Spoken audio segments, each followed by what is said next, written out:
दोस्तों, एक हफ्ते पहले की बात है। कुंभ मेले में एक रिपोर्टर एक साधु से बातचीत कर रहा था। बातचीत के दौरान रिपोर्टर को यह एहसास हुआ कि यह साधु सामान्य नहीं लग रहे हैं। उत्सुकता में रिपोर्टर ने उनसे सवाल किया, आपकी बातें सुनकर तो आप बहुत पढ़े लिखे लगते हैं, कहाँ से पढ़ाई की आपने? साधु ने शांतिपूर्वक जवाब दिया, मैंने IIT बॉम्बे से एरोस्पेस इंजीनियरिंग की है। यह सुनकर रिपोर्टर हैरान रह गया। कुछ ही समय में यह इंटरव्यू सोशल मीडिया पर वायरल हो गया और IIT बॉम्बे वाले बाबा के नाम से वह साधु इंटरनेट पर छा गए। अब जरा सोचिए, एक ऐसा लड़का जो भारत के सबसे प्रतिष्ठित इंजीनियरिंग कॉलेज में अपनी मेहनत और बुद्धिमानी से एडमिशन लेता है, फिर विदेश जाकर लाखों की नौकरी करता है और अपने सपने पूरे करता है, लेकिन एक दिन अचानक वह इस भौतिक दुनिया को छोड़कर शिव की शरण में चला जाता है। यही अनोखी कहानी उसे रातों रात एक सनसनी बना देती है। जब मीडिया ने अभय सिंह के बारे में ज्यादा जानकारी जुटानी शुरू की तो लोग चौंक गए। पता चला कि वह हरियाणा के झज्जर जिले के एक छोटे से गांव से आते हैं और ग्रेवाल गोत्र के जाट परिवार में जन्मे थे। बचपन से ही वह पढ़ाई में तेज थे और उनके घर वाले उन्हें IIT की कोचिंग के लिए कोटा भेजना चाहते थे, लेकिन अभय ने दिल्ली जाने का फैसला किया। अभय ने IIT का एग्जाम क्रैक किया और पहले IIT बॉम्बे से एरोस्पेस इंजीनियरिंग में बीटेक की डिग्री ली, फिर डिजाइनिंग में मास्टर्स भी किया। बाद में उनकी छोटी बहन कनाडा में रहने लगी और अभय ने भी वहां जाकर एरोप्लेन बनाने वाली कंपनी में काम किया। वहां उन्हें शानदार सैलरी मिलने लगी और वह एक सशक्त करियर के साथ अपनी दुनिया में व्यस्त हो गए। फिर लॉकडाउन आ गया और अभय सिंह घर में कैद हो गए। उनके अंदर शुरू से ही अध्यात्म में गहरी रुचि थी और इस बंदिश के दौरान उन्हें अपने जीवन और उद्देश्य पर सोचने का ज्यादा समय मिला। लॉकडाउन के बाद उनका मन कनाडा में अपनी नौकरी से भी उचट चुका था। जब स्थिति सामान्य हुई तो वह भारत लौट आए। भारत आने के बाद उन्होंने फोटोग्राफी में रुचि दिखानी शुरू की और हरिद्वार से लेकर केरल और उज्जैन के कुंभ तक कई जगहों की यात्रा की। अभय ने कई इंटरव्यू में खुलकर बताया कि उनके माता पिता के रिश्ते बहुत तनावपूर्ण थे। वे हमेशा एक दूसरे से लड़ते रहते थे और इस माहौल ने अभय को शादी के बारे में नकारात्मक सोचने पर मजबूर कर दिया। उन्होंने कहा कि उनके माता पिता हमेशा दिखावा करते थे और सामाजिक मान सम्मान की चिंता करते थे, बजाय इसके कि वे अपनी संतानों की खुशी और मानसिक शांति पर ध्यान दें। अभय ने खुलासा किया कि उनके पिता ने जितना पैसा उनकी पढ़ाई पर नहीं खर्च किया, उससे कहीं ज्यादा पैसा उन्होंने राजनीति में अपनी महत्वाकांक्षाओं को पूरा करने पर खर्च किया। अभय ने यह भी बताया कि उनकी मां चाहती थी कि वह IIT से पास आउट होने के बाद UPSC भी पास करें और कलेक्टर बने, जबकि अभय का मन इस दिशा में नहीं था। उन्होंने अपनी मां से कहा कि उनका कोई इरादा UPSC क्लियर करने का नहीं है, लेकिन मां ने उनसे सिर्फ यही कहा, तुम नौकरी ज्वाइन मत करो, बस UPSC पास कर लो। अभय ने यह महसूस किया कि उनकी मां का असली उद्देश्य समाज में यह दिखाना था कि उनका बेटा UPSC पास कर चुका है, जबकि उनकी व्यक्तिगत खुशी से कोई वास्ता नहीं था। अभय ने अपने कई इंटरव्यूज में अपने माता पिता को खुले तौर पर आलोचना की है। उनका मानना था कि माता पिता भगवान नहीं होते, बल्कि भगवान ने ही उन्हें माता पिता बनाया है। उन्होंने कहा, मैंने अपनी पूरी जिंदगी अपने माँ बाप को आपस में लड़ते देखा। उनका संघर्ष इतना बढ़ गया था कि मुझे शादी और पारिवारिक रिश्तों में विश्वास ही नहीं रहा। इसलिए अभय ने यह निर्णय लिया कि वह कभी शादी नहीं करेंगे। यह बात वह कई बार कह चुके थे, लेकिन उनके माता पिता शादी के मामले में हमेशा उनके पीछे पड़े रहते थे। जब उनकी परेशानी बढ़ गई तो एक दिन उन्होंने घर छोड़ने का फैसला किया। पहले वह घर वालों से फोन पर बात किया करते थे, लेकिन पिछले 11 महीनों से उन्होंने उन्हें फोन पर भी ब्लॉक कर दिया है। अभय अपने माता पिता के झगड़ों से इतने परेशान हो गए थे कि उन्होंने इस पूरे अनुभव पर एक शॉर्ट फिल्म भी बनाई।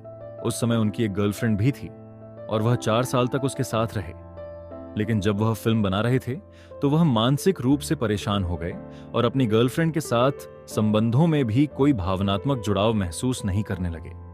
उन्होंने उसे साफ साफ बताया कि अब उन्हें उसके लिए कोई भावना नहीं रही। इसके बाद अभय ने अपने जीवन का उद्देश्य ढूंढने के लिए साधु सन्यासियों की शरण में जाने का निर्णय लिया। उन्होंने बताया कि काफी समय तक वह कोयम्बटूर स्थित ईशा फाउंडेशन आश्रम में रहे और वहां साधना की। इसके अलावा उन्होंने अलग अलग जगहों पर जाकर अपनी साधना और तपस्या पूरी की, क्योंकि साधु महात्मा अक्सर किसी को सीधे शिक्षा नहीं देते। वहां जाकर अभय को अपनी सच्चाई और समर्पण साबित करना पड़ा, ताकि यह दिखा सकें कि वह सच में अपने रास्ते पर हैं और कुछ सीखने के लिए निकले हैं। जब अभय ने यह परीक्षा पास की तो उन्हें सन्यासी की उपाधि दी गई। अब जैसा होता है, जब कोई साधारण और कम पढ़ा लिखा व्यक्ति आध्यात्मिकता के मार्ग पर चलता है तो लोग अक्सर कहते हैं कि वह बस बेरोजगार था या फिर नशे की लत से बचने के लिए धर्म की ओर मुड़ा। लेकिन जब एक आईआईटी ग्रेजुएट आईआईटी बॉम्बे से एरोस्पेस इंजीनियरिंग में डिग्री लेने वाला व्यक्ति शिव के सत्य और आध्यात्मिकता के बारे में बात करता है तो लोग उसे नजरअंदाज नहीं कर सकते, क्योंकि उसकी कहानी एक पूरी तरह से अलग और प्रेरणादायक है। समझने वाली बात यह है कि अभय सिंह हर इंटरव्यू में शिव को ही सत्य क्यों कहते हैं। आज मैं आपसे ऐसे विचार साझा करने जा रहा हूं जो शायद कुछ लोगों को नए लग सकते हैं, लेकिन यह आपके सोचने के नजरिए को जरूर बदल देंगे। इसलिए मेरी आपसे गुजारिश है कि इस वीडियो को अंत तक देखें। अगर हम शिव के बारे में गहराई से समझ पाएंगे तो यह भी जान पाएंगे कि अभय सिंह ने ऐसा क्या अनुभव किया जिसने उन्हें शिव के प्रति इतना समर्पित बना दिया। सनातन परंपरा में शिव को ब्रह्मांड का आधार और सर्वोच्च सत्य माना गया है। उनका न तो जन्म होता है न मृत्यु, इसलिए उन्हें शाश्वत और अनंत कहा गया है। हमारी यह दुनिया बदलती रहती है, आज कुछ है तो कल कुछ और, लेकिन शिव इस परिवर्तनशील दुनिया से अलग सदा स्थिर हैं। इसी वजह से उन्हें महाकाल कहा गया है, यानी समय और मृत्यु से परे। शिव को आदि गुरु भी कहा जाता है। इसका मतलब यह है कि उन्होंने न केवल इस सृष्टि को जन्म दिया, बल्कि इसके संचालन और संरक्षण की ऊर्जा भी वही है। इस ब्रह्मांड का हर कण उनकी उपस्थिति का प्रमाण है। शिव को आप इस सृष्टि के निर्माता, संचालक और संरक्षक तीनों रूपों में देख सकते हैं। योग और ध्यान की परंपराओं में कहा गया है कि शिव ही वह शक्ति हैं जो आत्मा को परम सत्य से जोड़ने में मदद करती है। कुंडलिनी जागरण का आधार भी शिव ही माने जाते हैं। इसका अर्थ है अपनी चेतना को जागृत करने और ब्रह्मांडीय सत्य को समझने का मार्ग शिव से होकर जाता है। अभय सिंह जब यह कहते हैं कि शिव ही सत्य हैं, तो वह वास्तव में उस शाश्वत सत्य की बात कर रहे हैं जिसे हमारी प्राचीन परंपराओं ने हजारों वर्षों से स्वीकारा है। यह कोई साधारण बात नहीं है, बल्कि एक गहन आध्यात्मिक अनुभव है जिसे समझने के लिए धैर्य और आत्मचिंतन की आवश्यकता है। इसलिए यह कहा गया है कि शिव ही वह सत्य हैं जो कभी नहीं बदलते, चाहे समय कितना ही आगे क्यों न बढ़ जाए। और यही वजह है कि एक आईआईटी बॉम्बे का ग्रेजुएट अपनी पूरी सुख सुविधाओं से भरी जिंदगी को छोड़कर शिव के समर्पण में लीन हो गया। ये शायद थोड़ा असामान्य लगे, लेकिन जब रिपोर्टर्स अभय सिंह का इंटरव्यू लेने जाते हैं तो ज्यादातर ये समझ नहीं पाते कि उनसे क्या सवाल पूछें या उनकी बातों को सही संदर्भ में कैसे समझें। उनके लिए अभय सिंह की बातें वैसी ही हैं जैसे किसी नर्सरी के बच्चे को अचानक किसी जटिल वैज्ञानिक चर्चा में बैठा दिया जाए। आजकल इंटरव्यू और यूट्यूब व्यूज के लिए लोग उनके पास जा रहे हैं, लेकिन इन रिपोर्टर्स में से कई ये नहीं समझ पाते कि अभय सिंह का असली संदेश क्या है। यही वजह है कि कुछ लोग उन्हें अहंकारी मान लेते हैं, कुछ भटका हुआ समझते हैं और कुछ उनकी मानसिक स्थिति पर सवाल खड़े कर देते हैं। असल में ऐसा इसलिए है क्योंकि इन रिपोर्टर्स ने कभी गहराई से आत्मनिरीक्षण या आध्यात्मिक अनुभव नहीं किया है। हमारी मीडिया का एक बड़ा हिस्सा तो कुंभ मेले जैसी पवित्र परंपरा की गहराई और उसके धार्मिक महत्व को भी नहीं समझ पाता। दूसरी तरफ विदेशी रिपोर्टर्स इसे कवर करने के लिए हजारों मील का सफर तय करते हैं और उसकी भव्यता पर मोहित हो जाते हैं। लेकिन हमारे अपने लोग बस अभय सिंह की वीडियो और रील्स को यह दिखाने के लिए शेयर कर रहे हैं कि देखो, एक आईआईटी का छात्र साधु बन गया। यह ठीक वैसा ही है जैसे हर माँ बाप को भगत सिंह चाहिए, लेकिन वह उनके घर में पैदा ना हो, पड़ोसी के घर में हो।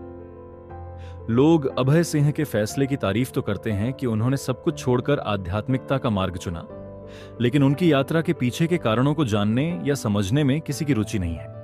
अभय सिंह ने जो किया वह एक साधारण निर्णय नहीं था। इसे समझने के लिए गहरी सोच, समय और एक खुले मन की आवश्यकता है, लेकिन अफसोस हमारे पास आज इसकी कमी है। लोग बस सतह पर तैरते तथ्यों को पकड़कर अपनी धारणाएं बना लेते हैं, बिना यह समझे कि उनके पीछे कितना गहरा अनुभव छिपा है। दोस्तों, एक बात हमें समझनी चाहिए कि जिंदगी में कुदरत कई तरह के मौके देती है और यह हम पर निर्भर करता है कि हम उन मौकों को कैसे देखते हैं। अक्सर हम साधु संतों और बाबाओं को केवल उनकी सरल वेशभूषा और साधारण जीवन शैली की वजह से नजरअंदाज कर देते हैं, लेकिन जब कोई उच्च शिक्षित व्यक्ति जैसे आईआईटी बॉम्बे का एक ग्रेजुएट धर्म और अध्यात्म की गहराई को विज्ञान के दृष्टिकोण से समझाने की कोशिश करता है, तो यह वाकई सोचने का मौका है। यह सिर्फ धर्म का मामला नहीं है, यह एक ऐसा अवसर है जो आपके सोचने समझने के दायरे को व्यापक बना सकता है। शायद आपको अपने धर्म या आध्यात्मिक परंपराओं की गहराई का अंदाजा ना हो, लेकिन ऐसे लोग हमें अपनी जड़ों से जुड़ने का एक नया दृष्टिकोण देते हैं। सोचिए, कितनी बार ऐसा होता है कि हम बाद में पछताते हैं, अगर मुझे यह सब पहले पता होता तो मैं अपने जीवन को कितनी बेहतर तरीके से जी सकता था। ये पछतावा ना हो, इसलिए आज ही अपने धर्म और परंपराओं को समझने की शुरुआत कीजिए। हर व्यक्ति की यात्रा अलग होती है, लेकिन जो लोग आपको आध्यात्मिकता और विज्ञान के बीच पुल बनाने का मौका देते हैं, उनकी बातों पर ध्यान देना जरूरी है। यह न केवल आपकी समझ को बेहतर बनाएगा, बल्कि आपको अपने जीवन के उद्देश्य के करीब भी ले जा सकता है। तो दोस्तों, आईआईटी वाले इस साधु के बारे में आपकी क्या राय है? क्या आपको लगता है कि हम धर्म और विज्ञान के इस अनूठे मेल को समझने के लिए तैयार हैं? नीचे कमेंट करके जरूर बताएं। अगर आपको यह वीडियो पसंद आया हो तो इसे उन लोगों के साथ शेयर करें जो अपने जीवन में कुछ नया और सार्थक सीखने की कोशिश कर रहे हैं।